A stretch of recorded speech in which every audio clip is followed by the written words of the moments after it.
Blessings. Welcome to you all.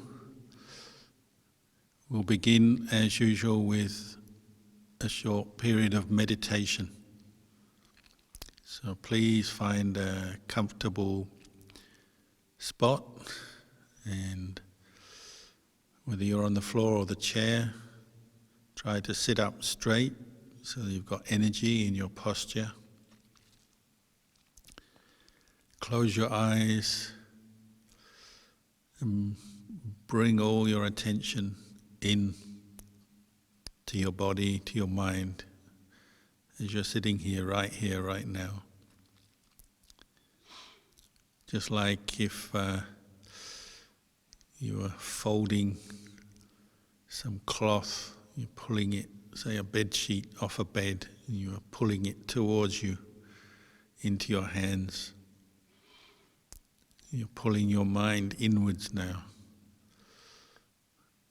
And normally it goes out to the world all the time through our senses. We're always looking and listening, tasting, and thinking and remembering. So we have the experience of the mind jumping from object to object. Now we're gathering all that energy, mental energy, inwards. So pay attention to your posture as you're sitting here right now. Imagine you're on your own, even if you're sitting with other people. You don't need to think about other people at this time. Just bring your attention inwards to your own body and pay attention to your body and mind right here, right now. And take a few deep breaths to help you find the sensation of the in and out breath. So notice as you breathe in the feeling or the sensation of the breath touching the nostrils. If you're in Australia, it's winter, so maybe the air is a bit cool outside, so you draw in cool air, you'll feel that coming into your body. Notice your lungs swelling up as the air goes down, fills the lungs, and the abdomen rises. Then with the out-breath, the deflation, the falling of the abdomen, deflation of the lungs, and the warmer air going out at the tip of your nostrils. So try to find that sensation, that feeling. You'll notice the movement of, say, your lungs and your abdomen, but also try and find the feeling of the air coming in, the air coming out.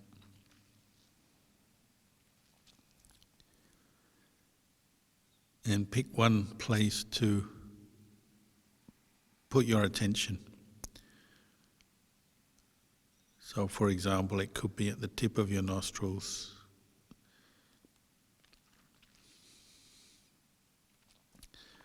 You don't have to force your mind to stay there.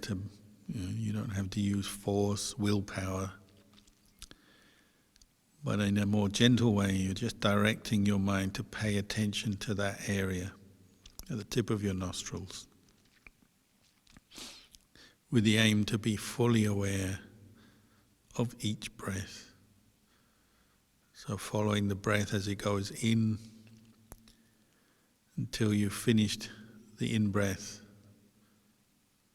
And there's a pause, and then you breathe out. After you've breathed out, exhaled, there's another pause. And then you breathe in again.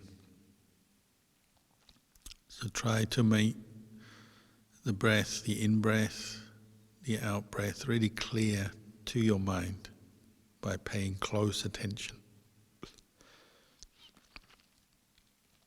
And you're learning to just be aware of it rather than trying to control it or fix it in some way. So if you're taking short breaths, that's okay. If that's naturally what you're doing at this time, your breath is short, maybe faster, that's okay. If your breath is longer, slower, that's okay. But you're not aiming to control it and make it into a certain rhythm. You're just picking up on the rhythm that's already there of the in-breath, the out-breath, and the feeling. And if it helps, you can counting each pair of in-breaths, out-breaths up until 10, and then you go back to 1 again. Or some people recite the word Buddho, in-breath Bud, out-breath To. Or you just focus your attention on the sensation of the breath itself. And the Buddha encouraged us to know the in-breath, know the out-breath. So that's the full length of the breath. You'll notice how easily your mind is distracted, and maybe you know the in-breath, but already before the out-breath you start thinking about something else. Or you know the out-breath, but before the next in-breath you've already started thinking about something else. Or if there's a sound that may distract you, take your attention away, you start thinking about that sound, whether you like it or not, it's interesting or not. Or maybe a sensation in your body, could be painful sensation or just an itch, or you feel hot or cold. That may also grab your attention and start your mind thinking about something.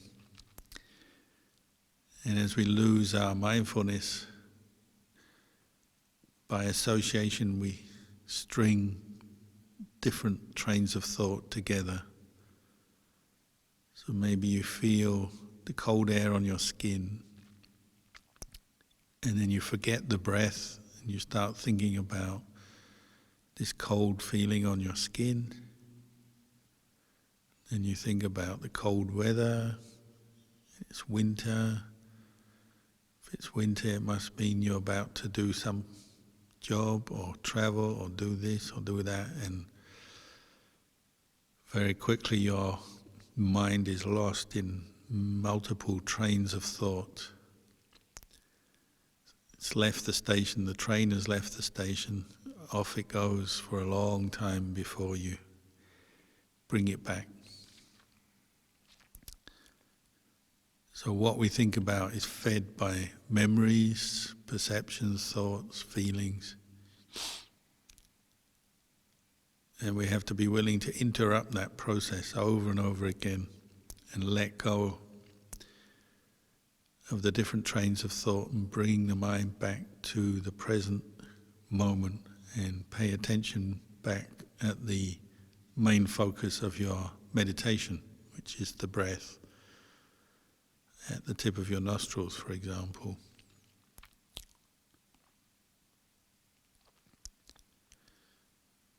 It feels like the mind has gone somewhere. With each train of thought, it's as if it moves away into the distance, and then you're bringing it back. But actually the mind is right here. It's just changing objects, changing thought processes, make us lose our attention, awareness of the breath, and pick up some other image or thought process. But you have to work to bring up the mindfulness and become fully aware of each breath in, each breath out. As a way of training yourself and at the same time you're consciously relaxing, because it's very easy to become tense as you try to concentrate the mind. Many people become tense, they even become, they experience some pain in the forehead or in different parts of their body as they're concentrating the mind. So you have to learn to practice with balanced effort. You're putting effort into paying attention to the breath, but not so much that you get a reaction of aversion or discomfort in the mind or even physical pain. So this is one of the ways we practice what we call right effort, samma vayama. Because the effort we're putting in is to reduce unwholesome or unskillful states of mind and to cultivate skillful states of mind such as mindfulness, clear comprehension, wisdom, and so on. And if your effort is not balanced, you'll find you may actually bring up more unskillful states of mind like frustration, aversion, disappointment, and so on. So the Buddha talked about his own experience, how he had been practicing, and he had the image of the 3-string lute come up, and how the first string of the lute was too tight. And that symbolizes the mind that is trying too hard. And if your lute string is too tight, you won't get a melodious sound. It will be out of tune and unpleasant sound. So when you try too hard with your meditation, your mind is out of tune, as it were. And the second string is too loose, flabby. You get a flabby sound, not melodious, not musical at all. And it's like the mind that's not trying hard enough. When we give up and just allow our thoughts to take over and the mind wanders around following the thoughts. And we can't know the breath, we can't know anything, and the mindfulness disappears. Then the third string is just right.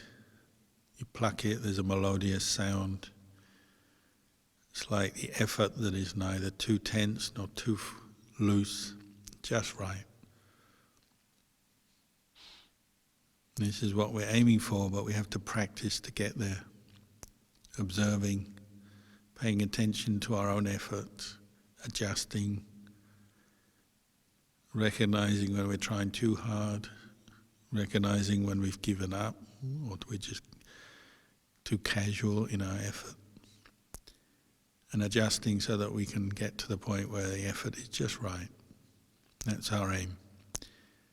And then our meditation will be cultivating wholesome qualities like mindfulness and samadhi rather than negativity or distraction.